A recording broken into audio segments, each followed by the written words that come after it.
देखिए बच्चों, आज का पीरियड है करंट अफेयर और इस पीरियड का जो हेडिंग है वो नोट करिए।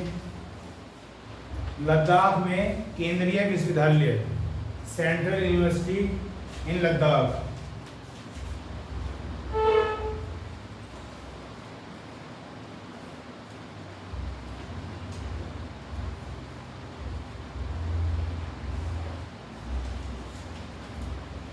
लद्दाख में केंद्रीय विश्वविद्यालय, सेंट्रल यूनिवर्सिटी इन लद्दाख। भले चाहे हम करंट अफेयर पढ़ रहे हों, लेकिन यहाँ से भी बहुत सारी ज्योग्राफी की बात आती रहेंगी।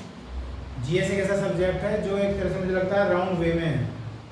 यहाँ पे आपकी इकोनॉमिक्स भी होगी, यहाँ पे आपकी ज्योग्राफी भी होगी और हो सकता है कुछ 2-4 पॉइंट तो संविधान के भी हों। ठीक है, तो हर एक चीज़ को बस ध्यान से पढ़ते रहना है, ना कि इसे देख के कि भाई आज तो बस करंट अफेयर हो रही है। कंसंट्रेट करना है अपने काम पे, इसे पढ़ाई कहा जाता है। तो जैसे हेडिंग है लद्दाख, तो आप जानते हैं कि वर्तमान में क्या है, यूटी है, भारत की यूनियन टेरिटरी है, केंद्र शासित प्रदेश है, जिसकी राजधानी क्या है, लेह है ना। तो इसमें एक सेंट्रल यूनिवर्सिटी, केंद्रीय विश्वविद्यालय बनाने की घोषणा हुई है और कुछ फंड वगैरह भी रिलीज हुआ है, उसके बारे में बात करते हैं। तो डेट लिखिएगा 22 जुलाई 2021।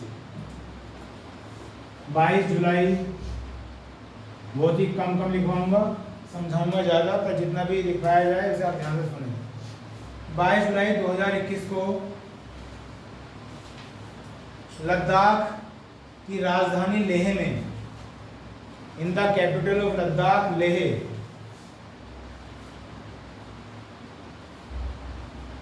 लद्दाख की राजधानी लेह में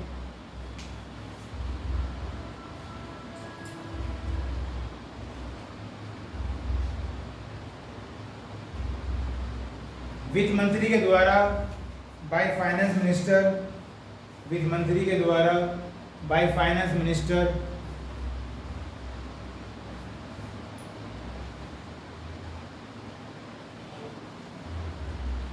प्रस्ताव रखा गया। प्रपोजल वाज प्रेजेंटेड, प्रस्ताव रखा गया।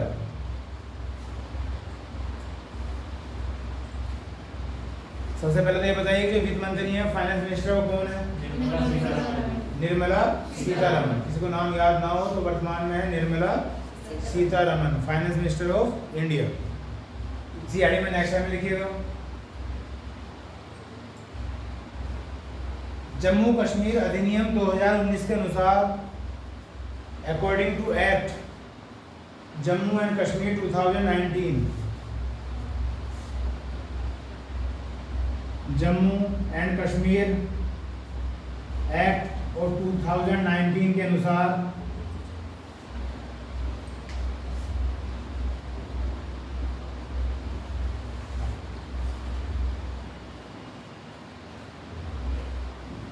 दो नए केंद्र शासित प्रदेश बने। Two new UTs were formed, दो नए केंद्र शासित प्रदेश बने।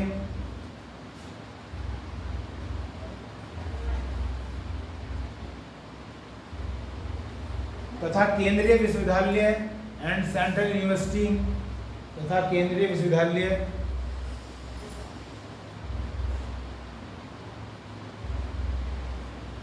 जम्मू और कश्मीर में चले गए। Are held by Jammu and Kashmir,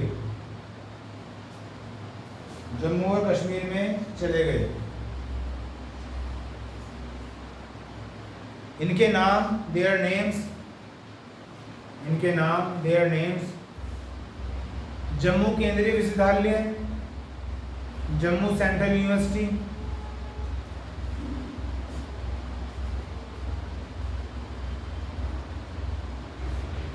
तथा कश्मीर केंद्रीय विश्वविद्यालय है एंड कश्मीर सेंट्रल यूनिवर्सिटी।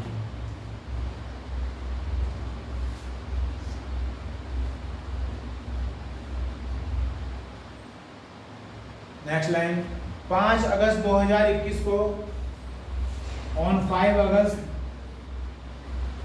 2021, 5 अगस्त 2021 को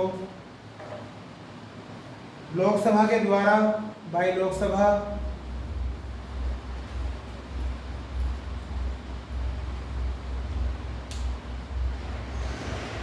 केंद्रीय विश्वविद्यालय संशोधन विधेयक पारित कर दिया गया। Central universities amendment bill was passed. केंद्रीय विश्वविद्यालय संशोधन विधेयक पास कर दिया गया। Central university amendment bill was passed.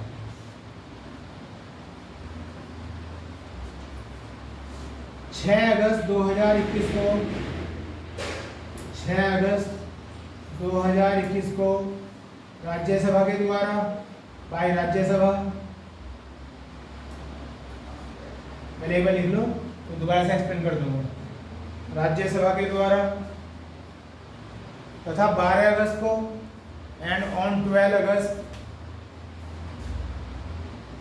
12 अगस्त को राष्ट्रपति के द्वारा मंजूरी मिल गई। Permission given by president.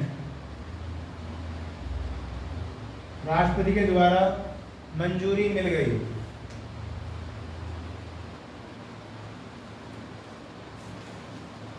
यह संशोधन this amendment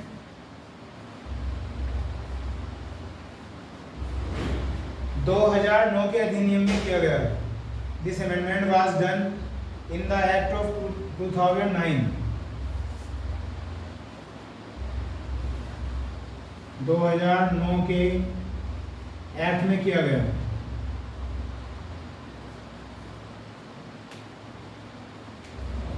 next line. Ladakh के लिए फॉर लद्दाख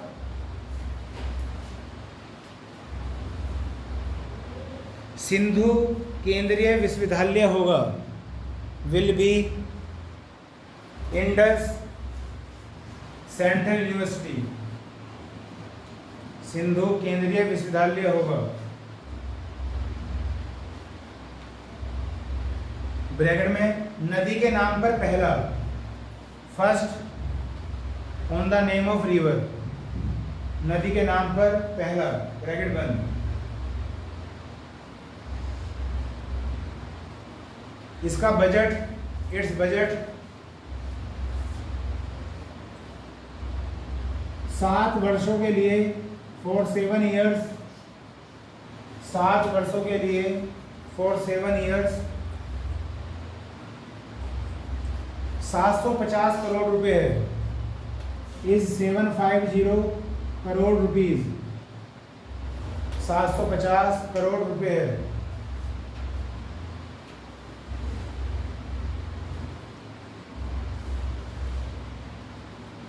यह भारत की संचित निधि से लिया जाएगा।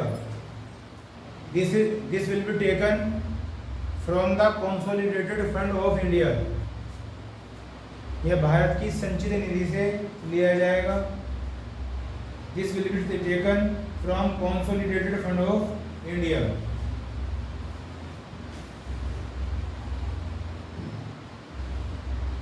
हो गया? बस ये सुन लो एक बार दोबारा से।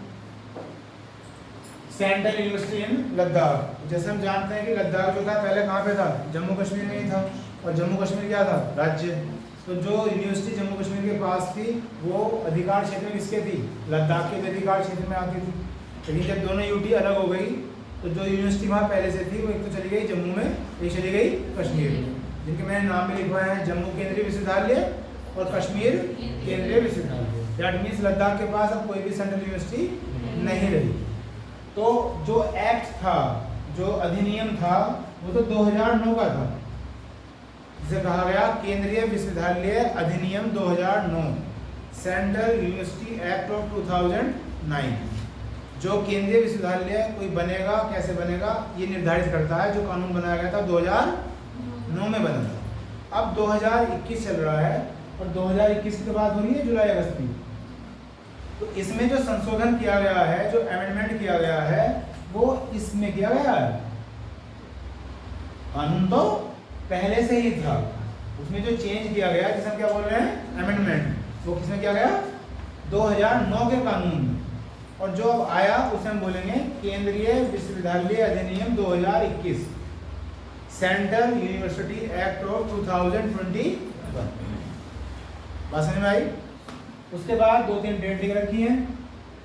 5 अगस्त 2021 को लोकसभा से पास हुआ। जैसे कि हम संविधान पढ़ते हैं, जानते हैं कि कोई भी अगर अधिनियम बनेगा लोकसभा राज्यसभा से पास होगा, फिर राष्ट्रपति की परमिशन मिलेगी और वो कानून बन जाएगा। तो 5 अगस्त ये डेट याद रखें। अगले ही दिन 6 अगस्त को राज्यसभा से पास होता है और फिर लगभग 5-6 दिन बाद 12 अगस्त को प्रेसिडेंट यानी कि राष्ट्रपति की मंजूरी मिल जाती है। वर्तमान में हमारे राष्ट्रपति कौन है? रामनाथ कोविंद जी हैं। कौन से नंबर के? 14वें नंबर के। 14वें नंबर के। जो ना पता हो लिखते रहे करो अपना, मुझे नहीं पता वो क्या पता है क्या नहीं पता है। 14 नंबर के हैं रामनाथ कोविंद जी। ये बात हो गई। 7 सालों के लिए ये फंड रिलीज हुआ है या होगा 750 करोड़ रुपया इस यूनिवर्सिटी के लिए जो लद्दाख में बनने जा रही है। और आएगा कहाँ से? संचित निधि से, जिसे इंग्लिश में कहते हैं कंसोलिडेटेड फंड। संचित निधि या कंसोलिडेटेड फंड जैसे मैंने संविधान में पढ़ाया था आपको, वो होती है जहाँ से जितने भी काम होते हैं, ऐसे कोई चीज़ बनाई जाएगी, इस्टेब्लिशमेंट होगा या सैलरी वगैरह दी जाती है सभी अधिकारियों की, वो सब इसी फंड से दी जाती है। ठीक है। वो आर्टिकल बताओ संविधान का जिसके द्वारा संशोधन किए जाते हैं। 368 वो आर्टिकल है। वहाँ से संशोधन होगा 368 से। तो मैंने क्या पूछा? संचित निधि। नहीं बेटा, मैं संशोधन नहीं पूछा, मैं संशोधन नहीं पूछा था। 368 के द्वारा एक आर्टिकल है संविधान में, इसके द्वारा क्या किए जाते हैं? संशोधन किए जाते हैं, अमेंडमेंट किए जाते हैं। ठीक ठीक, ये हेडिंग पॉइंट हो गया आपको पूरा। नेक्स्ट हैंड डालिए। विश्व की सबसे ऊंची सड़क, highest road for the whole world. विश्व की सबसे ऊंची सड़क,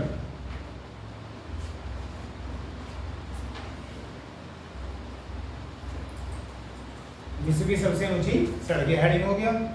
इसमें देखिएगा पहले 2-4 लाइन फिर समझाता हूं। अब तक टिल नाउ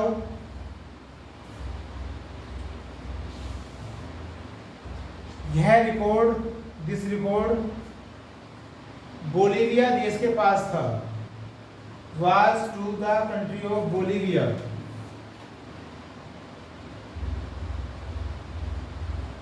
बोलीविया देश के पास था।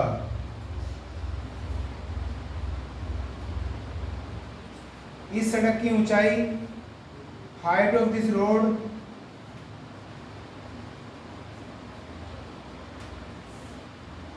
18,953 फीट थी, वाज 18,953 फीट। बोर्ड पे देखते रहे ना, बोला तो मत लिखना कुछ भी।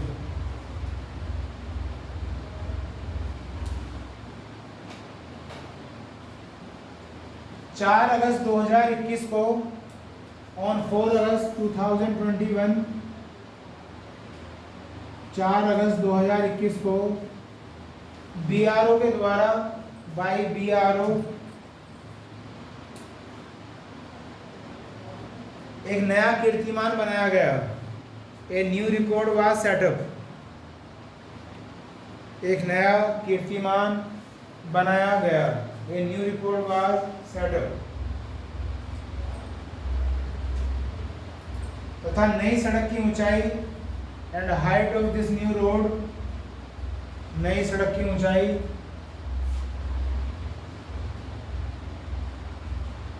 19,300 फीट है, इज 19,300 फीट।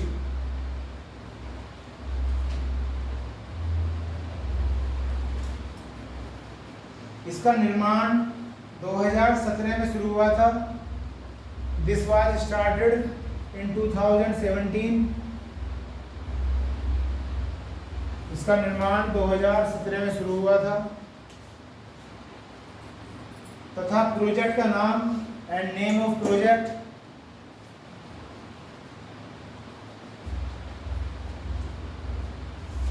हिमांक है।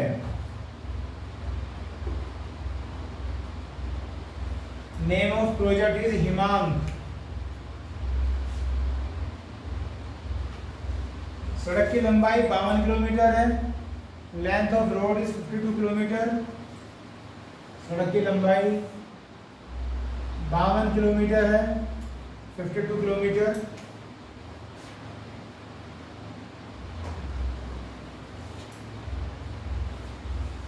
यह सड़क, this road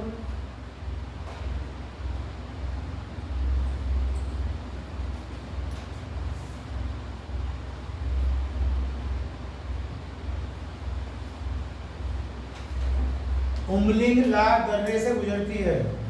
passes through Umling La pass. Spelling में आगे लिख दो अपने आप, उमलिंग ला दर्रे से गुजरती है।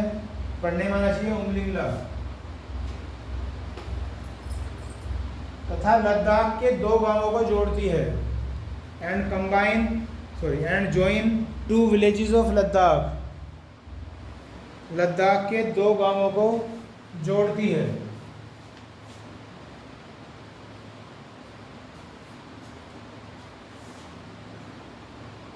नंबर 1,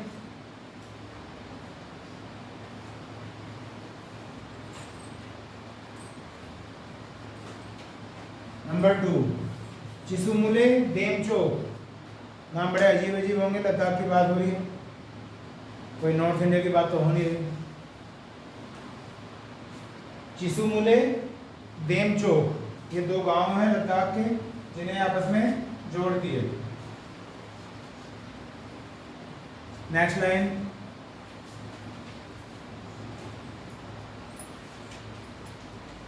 सियाचिन ग्लेशियर की ऊंचाई, height of Siachen glacier. Siachen glacier की ऊंचाई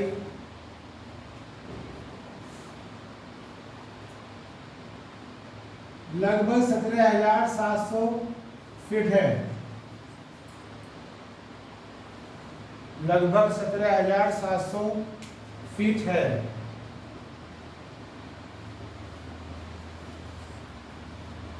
नेक्स्ट लाइन,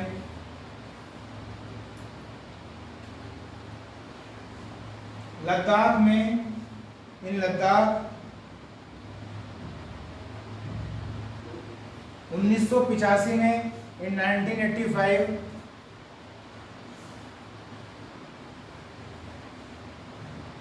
यह हिमांक प्रोजेक्ट शुरू किया गया था।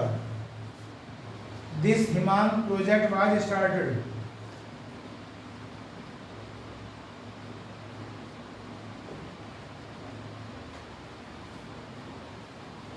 इसका दूसरा नाम, इट्स सेकंड नेम,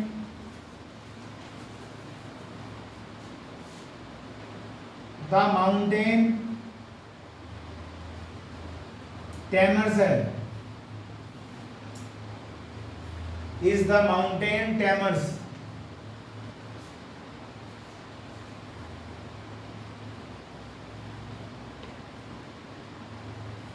ठीक लिया? ये पॉइंट पूरा हो गया। इसे एक बार रिवाइज करते हैं, देखिएगा। जैसे ही पीरियड समाप्त होगा सारे क्वेश्चन आपसे पूछे जाएंगे। बाकी डेट याद ना हो कोई दिक्कत नहीं, तो डेट तो ज़्यादा नहीं पूछी जाती। ऐसा नहीं पूछा जाएगा कि 5 जुलाई को क्या हुआ, 6 जुलाई को क्या हुआ। मेनली क्वेश्चन तो ये होते हैं कि जो प्रोजेक्ट हिमांक है वो किससे संबंधित है। ठीक है, ऐसे क्वेश्चन। चलिए देखते हैं क्या, विश्व की सबसे ऊंची सड़क। अब सड़क तो बहुत सारी होती है, अलग तरह की होती हैं, पर ये मोटर गाड़ी जो होती है वो चलाने योग्य है। मतलब कार, व्हीकल, 4 व्हीलर्स जा सकते हैं, ये इसकी स्पेशलिटी है। ठीक है, अब एक सड़क तो ऐसी भी हो सकती है जहाँ कोई वाहन नहीं जा सकता और फिर क्या बना दी, सड़क बना दी, लेकिन इस पर 4 व्हीलर्स जा सकते हैं, तो ये ऐसी सड़क बनाई गई है। तो पहले जो रिकॉर्ड था कि मैक्सिमम पूरे वर्ल्ड में सबसे ज़्यादा हाइट पे किस देश ने बना रखी है, तो वो कंट्री थी बोलीविया। एक बार जो उसने सड़क बना रखी थी उसकी ऊंचाई लगभग ये थी 18,953 फीट। ठीक, तो अगर मैं 953 को लगभग मान लूँ तो 19,000 मान लूँ, मोटी मोटी फिगर में। कितने कम है, 47 कम है, 47 फीट। हालांकि मानने तो नहीं चाहिए, फिर भी समझाने के लिए 19,000 के आसपास थी इसकी ऊंचाई। अब 4 अगस्त 2021 को क्या हुआ, BRO आप जानते होंगे, बॉर्डर रोड ऑर्गेनाइजेशन। जो नहीं जानता लिख लो full form, border road organisation. India का जितना भी बॉर्डर है वहाँ पे जितनी भी सड़कें बनेगी उसकी जिम्मेदारी है, सेंट्रल गवर्नमेंट के अंडर में काम करती है संस्था, ऑर्गेनाइजेशन जो है BRO है, बॉर्डर रोड्स ऑर्गेनाइजेशन। तो इस डेट से ये बन चुकी है, 4 अगस्त 2021 को बन चुकी है सड़क, जिसकी ऊंचाई कितनी है 19,300 फीट, और वर्ल्ड में हमारा नाम हो गया है अब इस मामले में। और ये सड़क कहाँ बनाई गई है, लद्दाख। ठीक, उसके बाद जिस प्रोजेक्ट के अंडर में बनाई गई है उस प्रोजेक्ट का नाम है प्रोजेक्ट हिमांग। ठीक, और ये 52 किलोमीटर लंबी सड़क है, और जिस दर्रे से निकलती है, दर्रे को इंग्लिश में बोलते हैं पास, उसका नाम है उमलिंग ला। ये क्वेश्चन आने वाला है, जैसे पूछा जाता है कोई करंट इवेंट्स का क्या होता है। करंट इवेंट्स का मतलब ये होता है कोई भी इवेंट आई, उस इवेंट से जितने भी संबंधित है क्वेश्चन आ गए। अब ये आपसे कहीं पूछा जाएगा कि उमलिंग ला दर्रा कहाँ है, भले वो आपने चाहे कहाँ पढ़ा हो, करंट में पढ़ा हो, ये ज्योग्राफी में आ जाए, कहीं भी आ जाए, समझ रहे हो। तो ये क्वेश्चन अराइज हुआ है, उसमें आया है उमलिंग ला, तो कहीं भी फिट हो सकता है। तो कहाँ है, लद्दाख की बात हो रही है। तो इस दर्रे से गुजरती है क्या, ये सड़क, जिसकी लंबाई है 52 किलोमीटर, और 2 गांव जोड़ती है, चिसमुले और देमचो। ये लद्दाख के गांव जुड़ते हैं इस सड़क के द्वारा। अब यहाँ एक एग्जाम्पल दिया गया कि जो सियाचिन ग्लेशियर है उसे तो बहुत ऊंचा माना जाता है, उसकी भी हाइट लगभग 17,700 फीट है, और जबकि ये कितनी है, मतलब उससे भी आगे, उससे भी ऊंची ये सड़क बनाई गई है। ये थोड़ा सा एग्जाम्पल सेट किया गया। उसके बाद ये सन लिखवाया गया 1985। ये क्या था कि इस सन में ये प्रोजेक्ट शुरू हुआ था। कौन सा, सबसे पहले कौन से क्षेत्र में, लद्दाख क्षेत्र की जितनी भी सड़कें हैं वो बनेगी।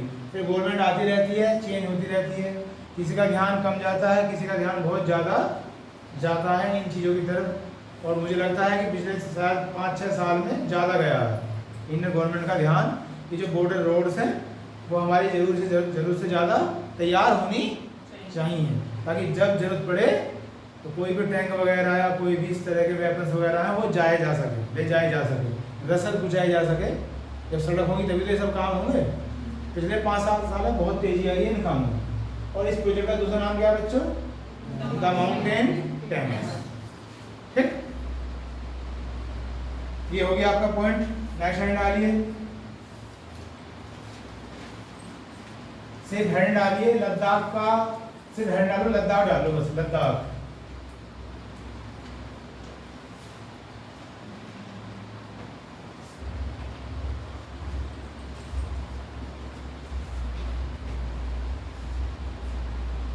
अब हेडिंग डाल दिया हमने लद्दाख। तो इस पॉइंट के अंदर किसकी बात करेंगे हम, अभी हाल ही में, क्योंकि वहाँ पे लद्दाख यूटी बनी है तो उसका राज्य पशु बनाया गया है, नेशनल स्टेट एनिमल, और राज्य पक्षी बनाया गया है, स्टेट बर्ड। कौन से, लद्दाख के लिए। तो उनके नाम हमें पता होने चाहिए, इसलिए फिर हेड डलवाया है लद्दाख। और डलवाया किसके लिए है, उसके लिए डलवाया जो मैं अभी आपको शेयर कर रहा हूँ। पहले लिखिए 2-4 लाइन।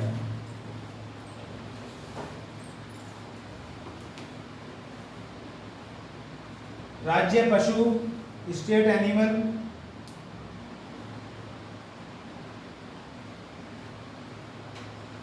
हिम तेंदुआ है,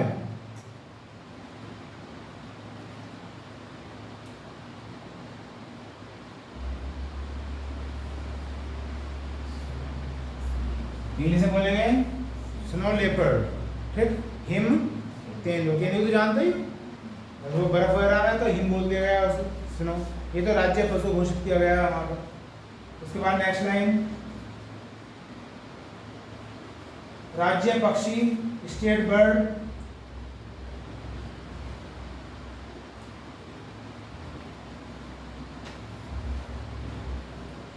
काली गर्दन वाला सारस, काली गर्दन वाला सारस, ब्लैक नेक क्रेन, ब्लैक नेक क्रेन।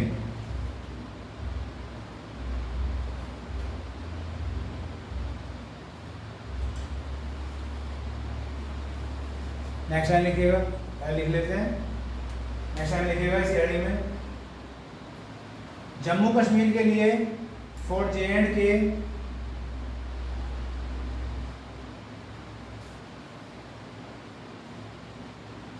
राज्य पशु स्टेट एनिमल कश्मीरी हिरन था, कश्मीरी हिरन है, इस कश्मीरी हिरन, इंग्लिश से बोलेंगे Kashmir Stag, Kashmir Stag STAG। इसका दूसरा नाम, इट्स अदर नेम हंगुल है, HANGUL, हंगुल है।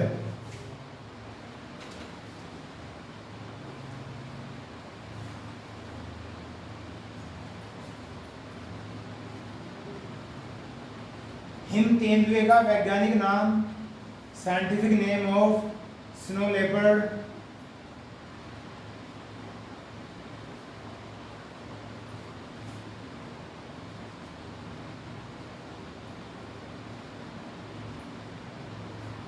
पैंथरा उनसिया है, बोर्ड पे देख लेना, पैंथरा उनसिया।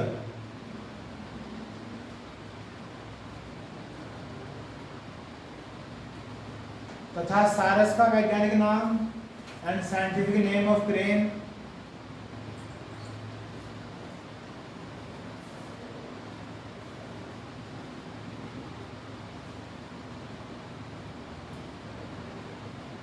गिरस निग्रिकोलिस है, गिरस निग्रिकोलिस।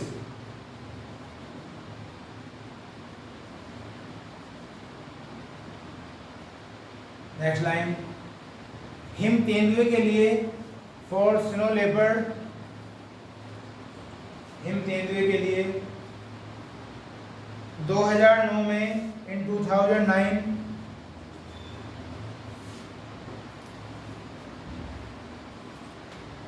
प्रोजेक्ट स्नो लेपर्ड चलाया गया, project snow leopard was started.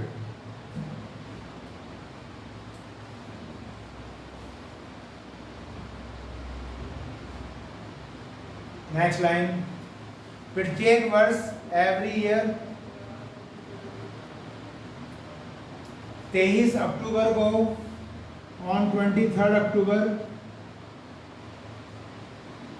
23 अक्टूबर को विश्व हिम तेंदुआ दिवस मनाया जाता है। World snow leopard day was celebrated, is celebrated. विश्व हिम तेंदुआ दिवस मनाया जाता है, world snow leopard day is celebrated.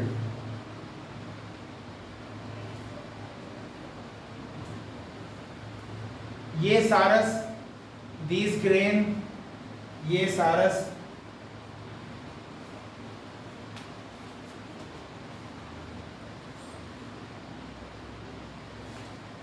Changthang में पाए जाते हैं, आर फाउंड इन चांगथांग।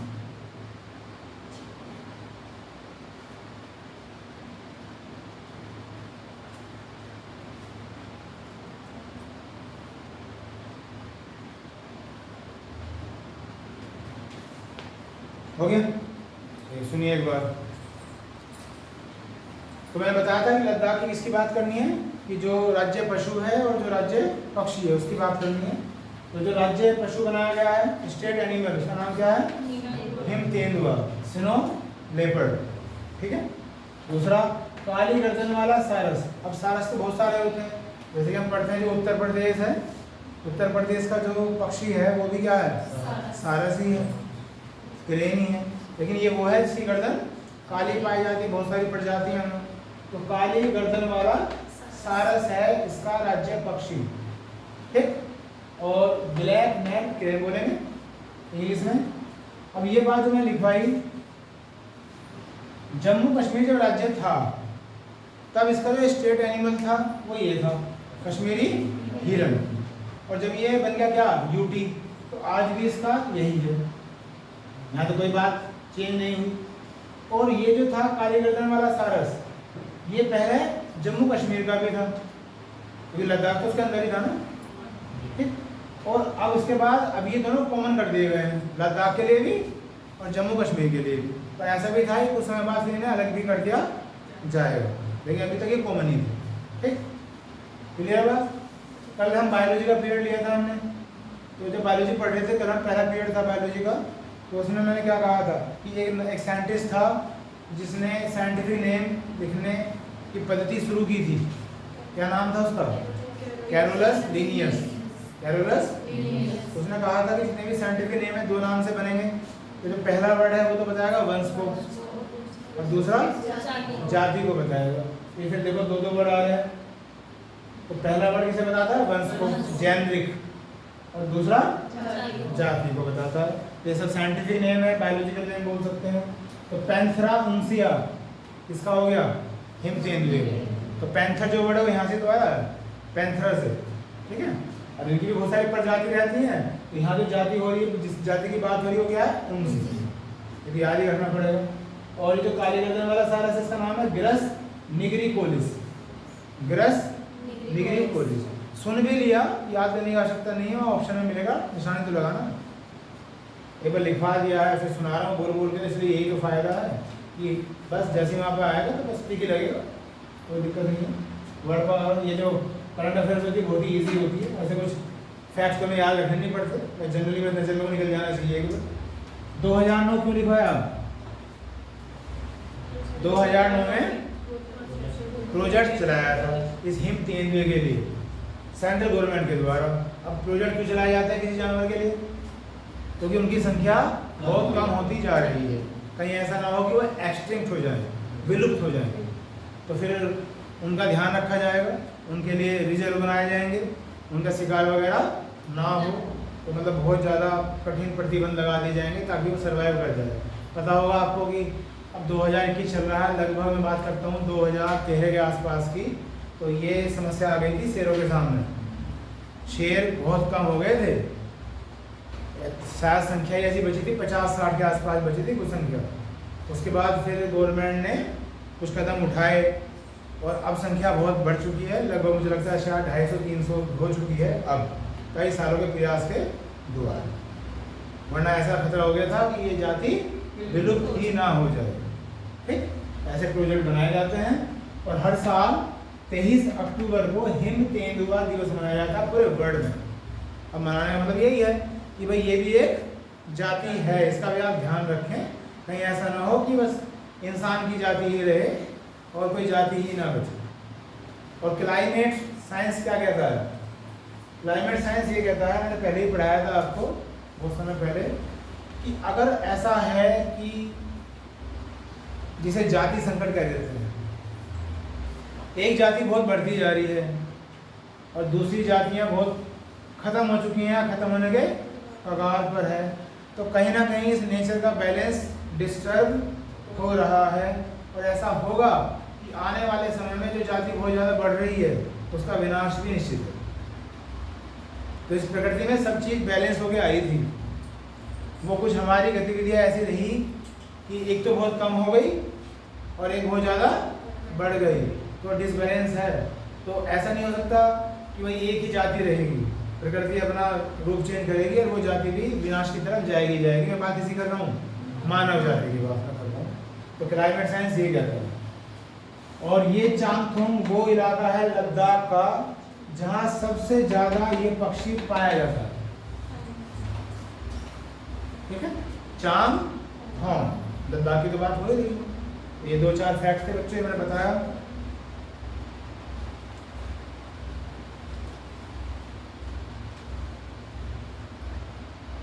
उसके बाद बिना कोई हेडिंग के एक फुल फॉर्म लिखनी है, पहले शॉर्ट फॉर्म लिखो NPCI। अभी इकोनॉमिक्स शुरू हो गया आपका, सब चीज़ होकर चलती रहती हैं इसमें करंट अफेयर्स में। NPCI इसकी फुल फॉर्म लिखिए, national payments corporation of India. National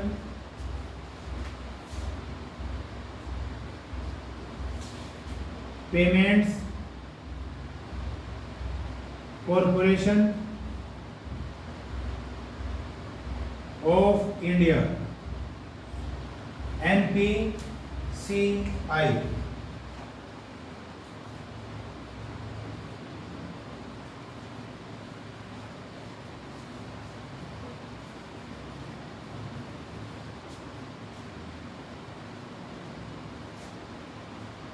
अब जैसे हमने इसकी फुल फॉर्म लिखी है तो उसमें क्या रहा, national payments corporation of India. Corporation को हिंदी में क्या कहते हैं बताओ भाई, तो हिंदी पढ़ते हैं वो तो बताओ कम से कम।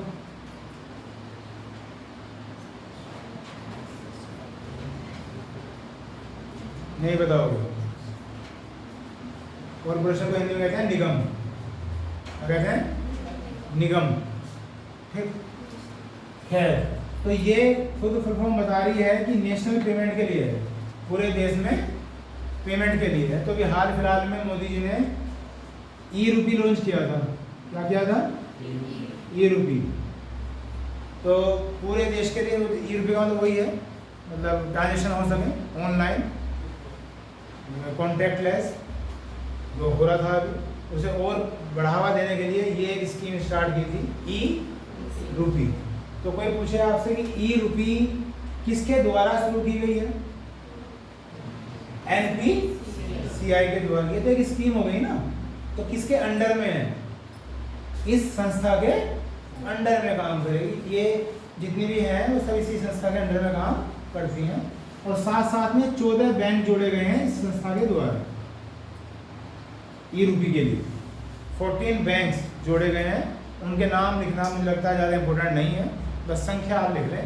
14 बैंक्स भी, क्योंकि जो ट्रांजेक्शन होगी वो बैंक के माध्यम से तो होगी, तो 14 बैंक इसमें जोड़े गए। उसके बाद एक और शॉर्ट फॉर्म लिखिए, CBDC। ये जो शॉर्ट फॉर्म मैं लिखवा रहा हूँ हर किसी को ऐसे याद होनी चाहिए कि कहीं भी पूछ ले एकदम तबाक देने से निकले आंसर। CBDC फुल फॉर्म है सेंट्रल बैंक डिजिटल करेंसी।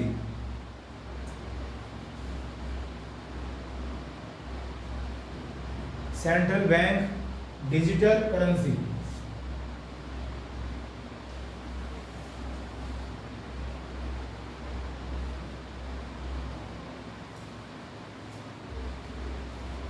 अब ये CBDC क्या है इसके बारे में बस सुन लें, लिखने की आवश्यकता नहीं है, फुल फॉर्म बस पता होनी चाहिए थी। ये भारत की कहा जा रहा है डिजिटल मुद्रा है, फ्यूचर में होने वाली इंडिया की डिजिटल करेंसी होगी ये इन फ्यूचर। अगर आप थोड़ा बहुत न्यूज़ से वास्ता रखते हो तो एक सुना होगा आपने बिटकॉइन, सुना? तो बिटकॉइन भी ये क्या है? डिजिटल करेंसी है, पूरे वर्ल्ड में काम कर रही है। हालांकि अभी भी एशिया में उस पर ज़्यादा विश्वास जताया नहीं जाता। जो यूरोपियन कंट्रीज़ हैं, जो कुछ अमेरिका लैटिन कंट्रीज़ हैं, वहाँ तो वो काफ़ी है। तो डिजिटल करेंसी आप जानते ही, दैट मीन्स बस एक आंकड़ा होगा, एक फिगर होगा, एक मैसेज आया, बस एक मैसेज चला गया, फिजिकल फॉर्मेट ख़त्म।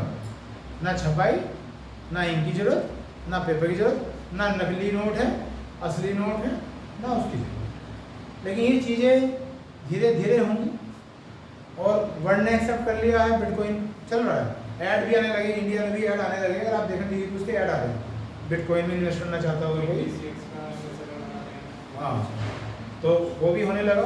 तो काफ़ी ट्रांसपेरेंट हो चुका है चीज़ें। जैसे मतलब हम आज से अगर मैं 5 साल पहले की बात करता हूँ तो ट्रांजेक्शन करने में भी ज़्यादा बिलीव नहीं किया जाता था, कुछ फ्रॉड भी हुए हैं, लेकिन अब धीरे धीरे और ज़्यादा इम्प्रूवमेंट हो रहा है और लोगों के बीच में से वो हेजिटेशन अब रही नहीं। पहले तो मतलब सोचा जाता था कि किसी को भेजूं या ना भेजूं, आज थोड़ा सा विश्वास ज़्यादा है और आने वाले टाइम में बहुत ज़्यादा बूस्ट हो जाएगा ये फिर। तो मुझे लगता है ट्रांसपेरेंसी ज़्यादा आएगी और जो सबसे बड़ी प्रॉब्लम क्या है, फेक करेंसी, वो कहीं ना कहीं मतलब कम नहीं, ख़त्म ही हो जाएगी। बहुत काला धन, तो ये सब चीज़ रेगुलेट कहाँ से होगा? RBI के द्वारा। क्योंकि ये करेंसी जो होगी ये RBI तो शुरू करेगा, तो आप समझ सकते हो कि मतलब क्या हमारा देश होने वाला है इन फ्यूचर।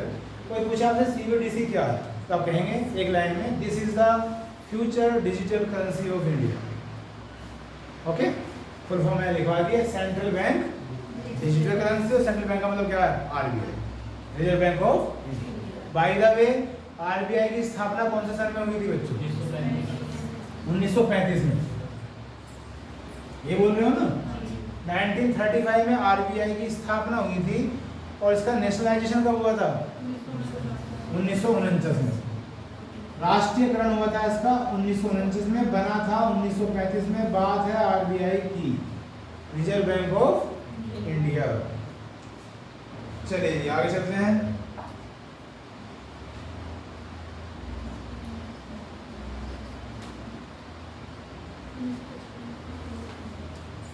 नेक्स्ट लाइन लिखिए बिना किसी हेडिंग के। हेडिंग तो है काफी बड़ा, बाकी बस जो काम की बात है बस वही हमें लिखनी है, हमें कुछ ज्यादा कॉपी नहीं भरनी है। एक फिर शॉर्ट फॉर्म आ रही है, वो आप लिखें, AISHE। AISHE पहले फुल फॉर्म लिखना है इसकी, ऑल इंडिया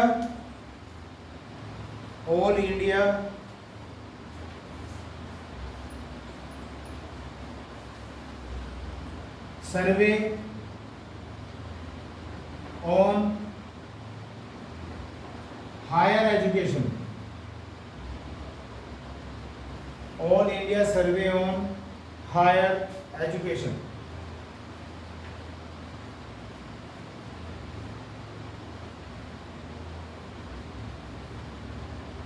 ठीक है जी।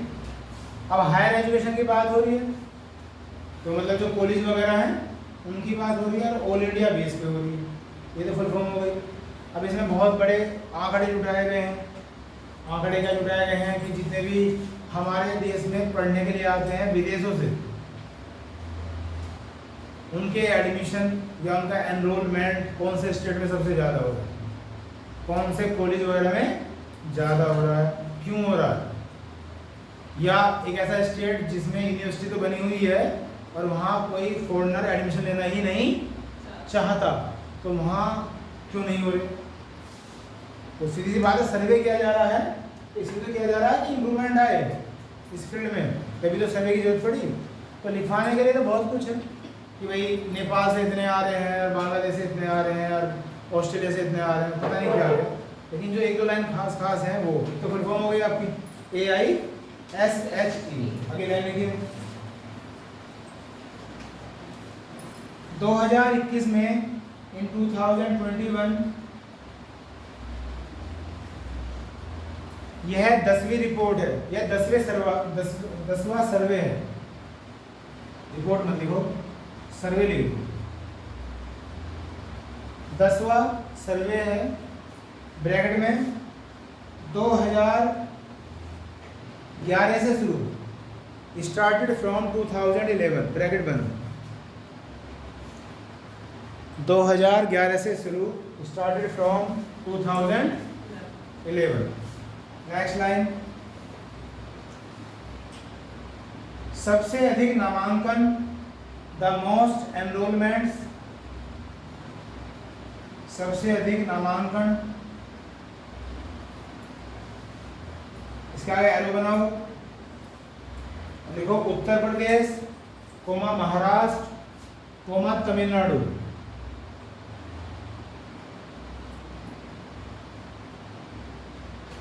उत्तर प्रदेश, महाराष्ट्र और तमिलनाडु। नेक्स्ट लाइन,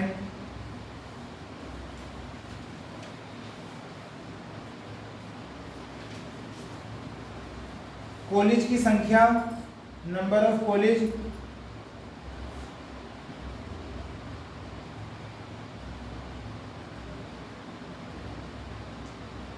एरो बना के इसके आगे, उत्तर प्रदेश, महाराष्ट्र, कर्नाटक।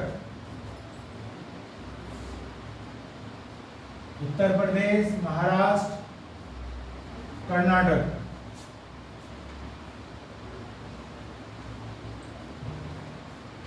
नेक्स्ट लाइन, सबसे ज़्यादा विदेशी छात्र, द मोस्ट फॉरेन स्टूडेंट्स, सबसे ज़्यादा विदेशी छात्र।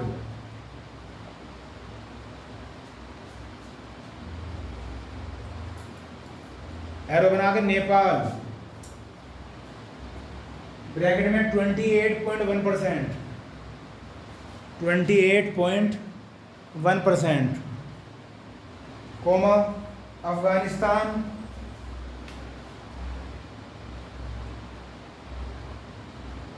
कोमा बांग्लादेश,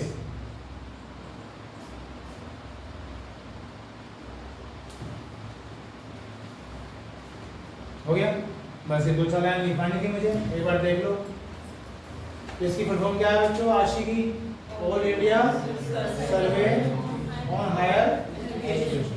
तो ये सर्वे ये स्टार्ट हुआ था 2011 में, कि ऐसा किया जाएगा।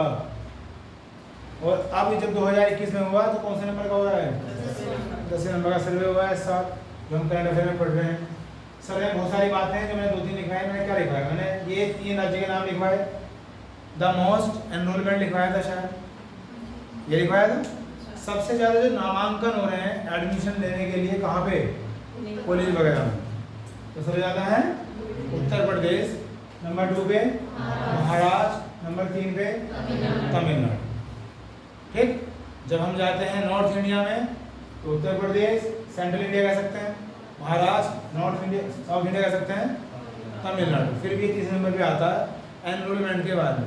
यहाँ एनरोलमेंट चाहे विदेशी छात्रों के हो रहे हो चाहे देसी के हो रहे हो, ये टोटल आंकड़े मिलाकर है। फिर दूसरी मैंने लाइन लिखवाई नंबर ऑफ कॉलेज के मामले में, कि किस स्टेट में सबसे ज़्यादा कॉलेज हैं।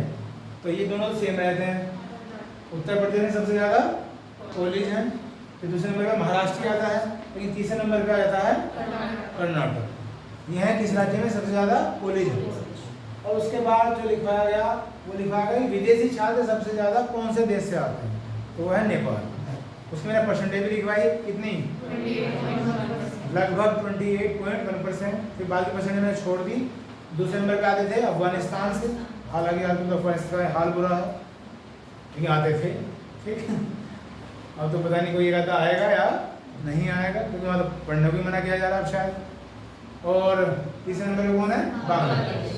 और कोई लाइन लिखवाई मैंने? बस आज इतना ही। अब इससे अगला जो पीरियड होगा बच्चों, उसमें हाल फिलहाल में जल्दी ही होगा, है ना। अभी चुनाव हुए थे विधानसभा के 4-5 राज्यों में, तो वो मेन टॉपिक आएगा, वहाँ से क्वेश्चन आएंगे। कहाँ कहाँ हुए थे? बंगाल में हुए थे, जहाँ से टीएमसी की सरकार बनी है। तो बीजेपी को कितनी सीट मिली है, कैसे असम में हुए हैं, है ना। जो भी 2-4 हैं वो सारा कवरेज दूंगा पीरियड में आपको। ठीक।